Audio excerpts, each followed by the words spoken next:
The morning began like any other in the glass tower of Johnson and Pierce Corporation, yet tension simmered beneath the surface. Daniel Reed said, "Today could be the end or the beginning, I feel it in my chest."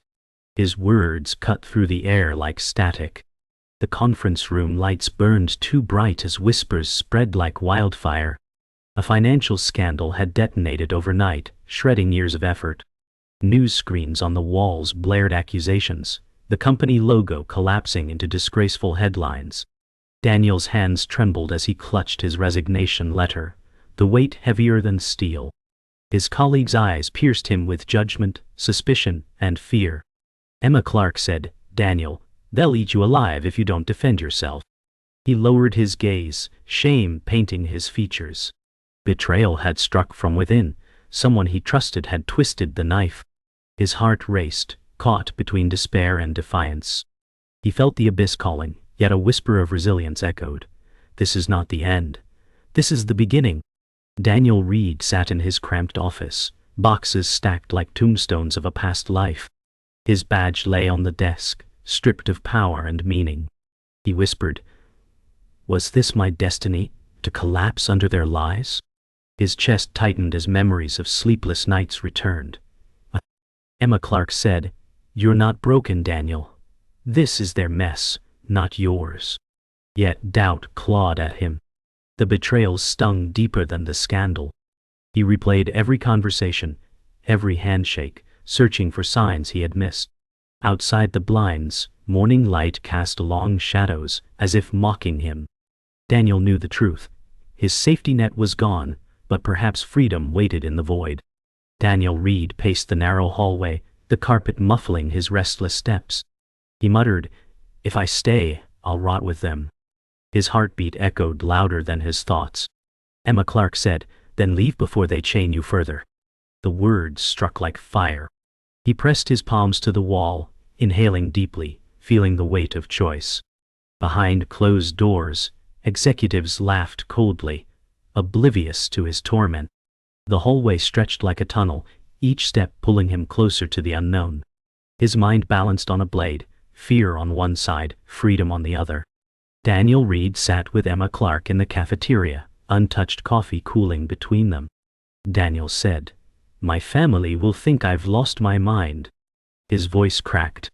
Emma replied, "Your family loves you, but fear blinds them." Around them, hushed voices filled the sterile room. He saw images of his father's stern face, his mother's worried eyes already condemning him. The weight of judgment pressed like chains on his chest. He wondered if courage meant defying even those who cared most. As Daniel Reed left the building, the morning sun hit his face like a revelation. He said softly, "This is not my ending." The city roared with traffic, indifferent to his pain. Emma Clark followed close behind, eyes filled with quiet support.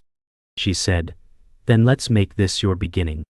Daniel felt the sting of fear replaced with a flicker of defiance. The skyscrapers loomed above like silent judges, yet the open street stretched endlessly before him. For the first time he felt a fragile taste of freedom. Daniel Reed sat in his apartment, the skyline beyond his window hazy under the weight of morning smog. He whispered, "I gave them my soul, and they buried it in lies." His voice cracked with exhaustion. The cluttered desk told the story of long nights, stacks of unpaid bills, a laptop blinking with unanswered emails, notebooks filled with frantic ideas. He stared at the reflection of his weary face in the darkened screen. Emma Clark said, "Daniel, stop punishing yourself, you're not the villain in their story." He clenched his jaw, memories rushing back of the boy who dreamed of building something bigger than himself. He had tasted defeat before, but never like this. The walls seemed to close in, the air heavy with regret. Yet deep inside, a faint ember of ambition glowed. He thought of the possibilities outside corporate chains, a chance to reclaim control. The silence felt deafening. But within it, Daniel sensed the beginning of something he could finally call his own. Daniel Reed sat with Emma Clark at a small coffee shop tucked into a busy corner of the city. The aroma of roasted beans filled the air as he said, I've carried this dream too long to let it die. Emma smiled faintly, her eyes shining with pride. She replied, then it's time you built it from nothing, even if they all call you crazy. The noise of the city beyond the window contrasted with the stillness inside. Daniel leaned forward, voice trembling with hope. He remembered late nights scribbling business ideas on napkins, visions no one else had believed in. He said, I want to create something honest, something that can't be bought or sold with lies. Emma nodded, her hand brushing against his, anchoring him. The world outside rushed by, but inside the cafe time slowed, and for the first time in weeks, Daniel felt alive. The dream wasn't dead, it was waiting. That evening, Daniel Reed sat across from Michael Carter, his oldest friend and confidant. Michael said, You've always had the vision, Daniel, now you need the courage. Michael's steady tone cut through the noise of the bustling diner around them. Daniel swallowed hard, shoulders tense. He replied, Vision without action is just a dream, and I'm tired of dreaming. Michael, a calm presence in his mid-30s, leaned forward, his eyes steady with belief. He had stood by Daniel when few did, offering support without judgment. The smell of fried food lingered in the air, the clinking of dishes forming a rhythm to their heavy words. Daniel realized that Michael wasn't just a friend, he was the anchor that kept him from drowning in doubt. With every nod, every word of encouragement, Michael gave Daniel strength. Daniel whispered, Then I'll start tonight, even if it kills me. That night, Daniel Reed returned home to find his brother Mark Reed waiting in the living room. Mark said, You're walking into disaster, Daniel. His voice was sharp, tinged with fear disguised as anger. Daniel dropped his bag on the floor, exhaustion in his eyes. He replied, I'd rather fail chasing my own dream than rot chasing theirs. Mark shook his head, pacing, his suit still neat from his corporate job. He argued, Stability matters, Daniel. Responsibility matters. Daniel felt the words like chains, each syllable heavy. He wanted to shout that stability had betrayed him, that responsibility had nearly destroyed his spirit. But instead, he stared out the window into the night, city lights blinking like distant stars. His heart raced with conflict, love for his brother, frustration at his doubt. Silence hung thick between them. For Daniel, the fight wasn't just with the world, it was with those closest to him. The next day, Daniel Reed sat in a quiet bookstore with his mentor, Richard Hayes. Richard, weathered and wise, said, Business isn't about avoiding failure, it's about learning to survive it. Daniel leaned forward, absorbing every word. Richard adjusted his glasses, continuing, You think success is built on brilliance, but it's built on persistence. The smell of old pages and coffee hung in the air, comforting and grounding. Daniel felt the weight of Richard's words, realizing that he had been consumed by fear rather than action. He whispered, Then maybe failure is exactly what I need to face.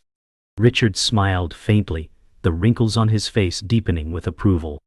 He said, Then you're finally ready. In that quiet corner of the bookstore, Daniel felt a shift, a flicker of transformation. The path was uncertain, but he knew he had taken his first real step toward it. Daniel Reed worked late into the night at his apartment, his desk scattered with scribbled notes and worn coffee cups.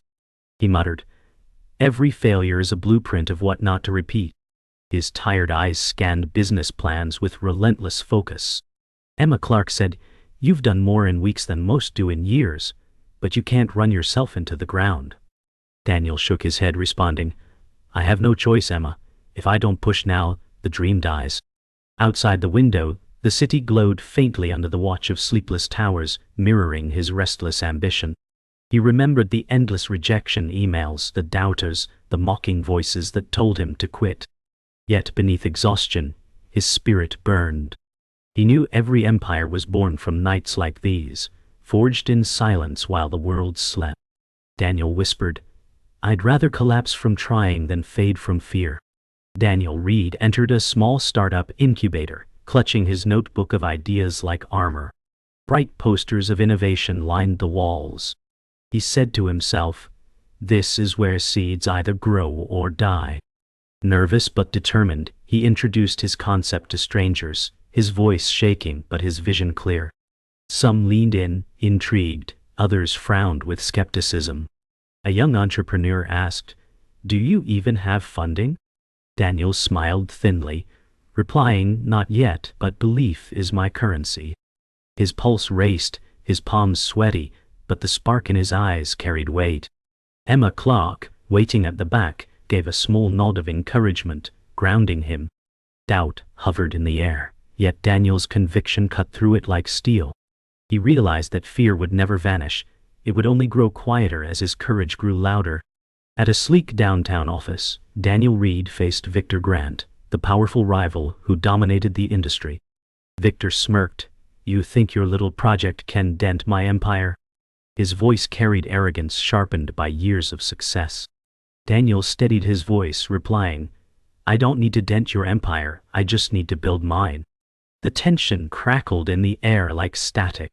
Victor leaned back, expensive suit pressed, crisp eyes piercing with disdain. He said, "You'll burn out before you even start." Daniel's fists tightened at his sides, his heart pounding but his will unshaken. The room's sterile lighting made every detail harsh, every flaw visible. Emma Clark, silent beside him, placed a hand on his arm, her steady presence reminding him not to falter. For Daniel, this was no longer just business. It was survival. Later that week, Daniel Reed pitched his idea to Olivia Turner, a seasoned investor known for her cold calculations. Olivia said, "I've seen hundreds of dreamers. What makes you different?" Her pen tapped rhythmically against her notebook. Daniel steadied his breath, replying, "Because I've already lost everything, and I'm not afraid to lose again." Olivia's sharp eyes studied him, searching for cracks in his resolve. Emma Clark, seated beside him, added softly, "He doesn't just have a plan, he has the persistence to carry it through." Olivia smirked faintly, unimpressed yet intrigued. The sterile office air felt heavy, as though every second was a test. Daniel leaned forward, heart racing, voice steady. "I don't need easy money. I need belief that we can build something lasting." The silence stretched, suffocating, before Olivia finally scribbled a note. That evening, Daniel Reed returned home to a tense dinner with his family. His brother Mark Reed stabbed at his food, muttering, "You're gambling with your future and ours." Daniel replied, "I'm not gambling, I'm building." Their mother's worried eyes lingered on Daniel, her silence heavier than words. Emma Clark tried to change the subject, but the tension wrapped around the table like a storm. Mark shook his head, saying, "Responsibility isn't about chasing fantasies, Daniel." Daniel slammed his hand on the table, startling everyone. "It's not a fantasy, it's survival," he shouted. The room fell silent, except for the ticking clock on the wall. His family couldn't see his vision, only his risk. Yet within the suffocating silence, Daniel's resolve hardened like steel. Daniel Reed sat in a co-working space, surrounded by buzzing young entrepreneurs. His laptop glowed with progress, his notebook full of plans.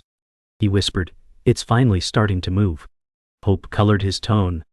Emma Clark smiled across the table, saying, "You've built something real, Daniel." Confidence swelled in him, though doubt still nipped at the edges. A small group gathered, interested in his concept. One man said, "This could actually change things." Daniel felt pride, but also fear of the responsibility that came with momentum. He tightened his grip on the pen, knowing growth was fragile, built on trust and relentless effort. The chatter of others faded in his ears, and all he could hear was the beat of his own determination. Daniel Reed shook hands with Thomas Blake, his business partner, in a dimly lit cafe. Thomas said, "We're in this together, Daniel. You can count on me." His voice carried conviction, but his eyes betrayed unease. Daniel replied, "Partnership is trust, Thomas. Don't break it." They both forced smiles, but beneath the handshake was tension, unspoken fear of betrayal. Emma Clark observed quietly from the corner, her expression unreadable. The faint smell of roasted beans lingered, as the cafe crowd buzzed with chatter. Daniel thought about the risk of letting others into his fragile dream. He felt both relieved to share the load and terrified it might destroy everything if trust shattered. Inside the new office, Sarah Patel, a quiet employee, typed diligently in the corner, unnoticed by most. Daniel Reed walked past her desk, pausing. He said, "Sarah, your dedication doesn't go unseen." She looked up with a small smile, replying, "I just want this to work, Daniel." Her voice was soft but steady. Emma Clark added, "Every brick you lay matters here." The room hummed with low chatter, computers clicking, papers rustling. Sarah's hands moved quickly across the keyboard, building the unseen foundation of Daniel's dream. Daniel realized success wasn't only in his effort, but in those willing to believe and carry the weight with him. Late at night, Daniel Reed sat alone in his office, bills spread across the desk, numbers screaming at him. He muttered, "Cash flow is choking us." Emma Clark entered quietly, whispering, "We'll find a way."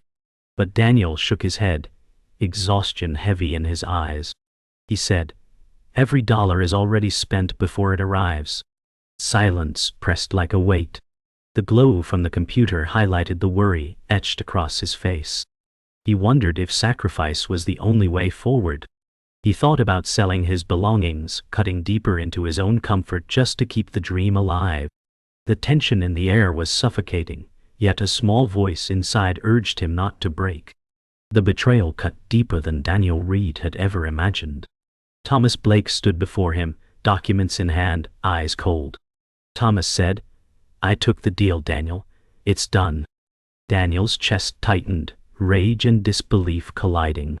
He shouted, "You sold us out after everything?" Emma Clark stood frozen, horror on her face. The office air felt poisoned, heavy with treachery. Thomas sneered, "I did what was best for me."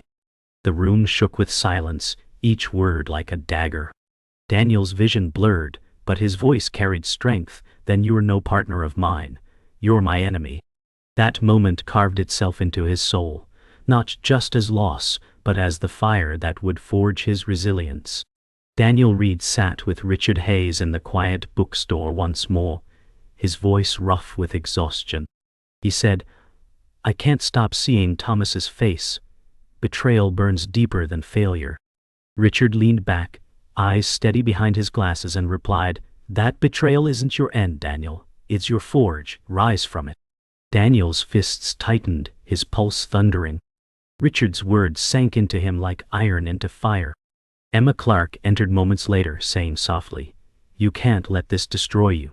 Daniel glanced between them, breath heavy, his mind balancing between defeat and determination. Richard leaned forward, voice firm. "The only way to answer betrayal is to outlast it." The scent of old pages wrapped around them, comforting yet solemn. Daniel whispered, "Then I'll rebuild stronger." His chest lifted with resolve, fragile but real. Daniel Reed sat across from Olivia Turner, tension heavy in her minimalist office. Olivia said, "Your numbers don't inspire confidence, Daniel, but your persistence does." Daniel leaned forward, replying, "I don't want easy money. I want someone who sees the storm and still sails with me." Olivia tapped her pen on the desk, eyes narrowing as she studied him. Emma Clark sat beside Daniel, adding, "He's not asking for charity, he's asking for a chance." Olivia raised her brow, replying, "Chances are expensive. Are you willing to risk everything?" Daniel's voice cut firm, "I already have." Silence stretched before Olivia's lips curved into the faintest smirk. In a late-night meeting, Daniel Reed sat with Emma Clark and Richard Hayes at the office, financial charts scattered across the table. Richard said, "Money isn't the only risk here. Integrity is." Emma nodded, adding, "Every shortcut tempts us, but shortcuts cost more than they save." Daniel exhaled, rubbing his temples. He muttered, "If I compromise now, I'll just become what I left behind." Richard leaned closer, voice sharp, "Then hold the line, Daniel, even when it hurts." The weight of their words pressed on him, but within the pressure, clarity formed. He realized his path wasn't about speed, but survival with honor. His voice steadied, "We'll do it right, no matter how long it takes." Weeks later, Daniel Reed stood before his small team in the new workspace. He said, "This is where it begins again, brick by brick." Sarah Patel looked up from her laptop, smiling faintly. Emma Clark added, "We rise together or we fall together." Michael Carter, standing at the back, chimed in, "You've got us, Daniel. Lead the way." Daniel's chest swelled as he looked around the room, filled with determined faces. He realized his dream was no longer his alone. It was theirs too. The hum of computers and rustle of papers filled the air, a chorus of commitment. Daniel's voice grew stronger. "They tried to break us, but they only built us stronger." Victor Grant leaned back in his leather chair, smirking as Daniel Reed entered the high-rise office. Victor said, "You've survived longer than I expected, but this is where it ends." Daniel stood tall, voice firm. "No, this is where it begins." Emma Clark stood at his side, her expression steady as steel. Victor rose, walking slowly around his desk, sneering, "You'll never outplay me."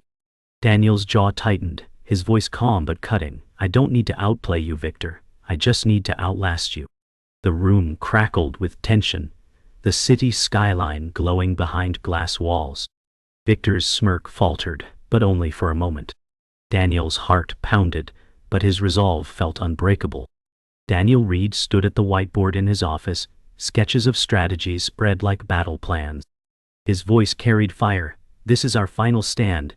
Every risk, every hour. It all comes down to now." Emma Clark placed a hand on his shoulder, saying softly, "You've prepared for this moment your entire life." Michael Carter leaned against the wall, arms crossed, nodding, "You've got the team, Daniel. We're ready." Sarah Patel looked up from her laptop, determination gleaming in her eyes as she added, "We won't let them crush us." The air buzzed with tension, but also unity. Daniel clenched the marker in his hand like a sword. He said firmly, "This isn't just survival. This is victory waiting to be claimed." As night fell, Daniel Reed and his team rehearsed the pitch in their dimly lit workspace. Daniel's voice shook at first. "This is about proving we belong." Emma Clark interrupted, steady and warm, "Say it like you believe it, Daniel." He exhaled and began again, stronger, "We're building not just a company, but a future worth fighting for." Michael Carter clapped his shoulders, saying, "That's the voice they need to hear tomorrow." Sarah Patel smiled faintly, whispering, "It sounds unstoppable when you mean it." The room glowed with laptop light, faces illuminated like soldiers preparing for battle. The weight of tomorrow pressed on all of them, but their unity was unbreakable. The next morning, Daniel Reed entered the boardroom where Olivia Turner and several investors waited. Olivia said, "Convince us, Daniel. Time is precious." Daniel steadied his breath, then spoke with resolve, "This isn't a gamble. This is the answer to everything broken in the system." He laid out numbers, vision, and relentless persistence. Emma Clark watched, her eyes glowing with pride. Michael Carter adjusted slides, backing him with calm assurance. Sarah Patel handled data smoothly, her hands moving quickly across the keyboard. The investors exchanged glances, skeptical but intrigued. Olivia leaned back, expression unreadable, testing his confidence with silence. Daniel's voice cut the air like a blade, unwavering, "We will endure where others failed, because we've already survived the fire." Midway through the pitch, the door opened, and Victor Grant entered, his presence like a storm. Victor sneered, "They're wasting your time, Olivia. He's nothing but a reckless dreamer." The room froze. Daniel's jaw clenched, but he stood taller. He said, "Victor, your fear speaks louder than your empire." Olivia raised her brows, curious at the sudden confrontation. Victor moved closer, voice dripping with disdain, "You'll collapse just like before." Emma Clark stood, fierce in her tone, "Daniel has already faced collapse and survived. That makes him unstoppable." The silence was electric, every pair of eyes bouncing between Daniel and Victor. Daniel's voice echoed, calm but razor sharp, "This is my moment, not yours." The final moment hit like thunder. Daniel Reed faced Victor Grant, investors silent witnesses to the storm. Victor snarled, "You'll regret this." Daniel's voice cut clear, The only regret I'll have is if I don't fight. He laid down the final figures, his hands steady, his eyes burning with conviction. Olivia Turner finally leaned forward, breaking the silence. Enough. I've made my decision. The room held its breath as she continued, Daniel, you've earned my backing. Victor's smirk faltered, his power crumbling. Emma Clark whispered, you did it, tears shining in her eyes. Michael Carter grinned, clapping Daniel's back. Sarah Patel smiled at her screen, victory glowing in her eyes. Daniel exhaled, his shoulders lifting, whispering to himself, we survived the fire, and now we rise. The boardroom emptied, leaving Daniel Reed standing at the head of the polished table. His chest heaved, as if he had run a marathon, but his eyes burned with relief. Emma Clark said softly, you did it, Daniel. You turned the storm into sunlight. He closed his eyes, letting the weight of years finally lift. Michael Carter clapped his back, laughing, you faced them all and walked out alive. Sarah Patel smiled shyly, saying, this is only the beginning, Daniel. Olivia Turner gathered her papers, her voice cool but approving, now prove my decision right. Daniel looked around at the team who had carried him through betrayal, failure, and fear. His voice cracked with emotion. We're not just surviving anymore, we're building a future. The walls seemed less like prison bars, and more like gates opening into a horizon he had finally earned. Later that evening, Daniel Reed sat across the dining table from Mark Reed. The tension that once divided them was now replaced with cautious respect. Mark said, I was wrong. You didn't fall apart, you rose. Daniel gave a faint smile, replying, I had to prove it to myself first. Their mother, sitting nearby, reached across, placing her hand gently on Daniel's. She whispered, we only wanted to protect you, but I see now you never needed saving. Emma Clark, seated beside Daniel, nodded, her voice calm. He needed belief, not protection. Mark raised his glass reluctantly, saying, then here's to proving us all wrong. Daniel lifted his own, his heart swelling. Here's to proving that doubt doesn't define destiny. For the first time in months, laughter cracked through the silence at the Reed family table. Weeks later, Daniel Reed walked through the bustling new office space. Desks buzzed with energy, employees typing, collaborating and laughing. He whispered to himself, it's alive now, it's real. Sarah Patel waved from her station, saying, we hit a new milestone today. Daniel grinned, replying, that's only the first of many. Emma Clark walked beside him, clipboard in hand, saying, you've built more than a company, Daniel. You've built a family. Michael Carter leaned in from across the room, joking, and a very underpaid one. Laughter filled the space, dissolving the weight of past shadows. Daniel stopped in the center of the room, looking around at the team that embodied his resilience. He said clearly, this is what survival looks like, turning fire into fuel. The room erupted in applause. In a quiet cafe, Richard Hayes sat with Daniel Reed, sipping coffee with a reflective smile. Richard said, I once chased dreams too, Daniel, but I didn't have the courage to risk it all. You did. Daniel replied softly, I couldn't have made it without your wisdom. Richard's eyes glistened with emotion, the wrinkles on his face deepened by pride. Emma Clark joined them, setting down fresh coffee cups, saying, he never stopped listening, even when it hurt. Richard chuckled, that's the mark of a true builder, Daniel. You turned failure into a foundation. Daniel nodded, voice firm but humble. I finally understand that the climb is the reward, not just the peak. The cafe's soft chatter wrapped around them like a blanket, sealing the moment with warmth and gratitude. At dawn, Daniel Reed stood alone on the rooftop of his building, the city stretching endlessly before him. The rising sun painted the skyline in hues of gold and crimson. He whispered to himself, from ashes to freedom. Emma Clark joined him quietly, her hand slipping into his. She said, you carried us through fire, Daniel, now breathe in the sky you've earned. He looked into her eyes, tears shimmering, and replied, this isn't just my story, it's ours. The wind carried their words into the morning, blending with the sounds of awakening traffic below. Daniel felt lighter than ever, his heart unchained, his spirit unbroken. With the horizon glowing, he smiled faintly, whispering one last vow. This is just the beginning. The screen of his life faded to black, but the fire he carried promised to keep burning forever.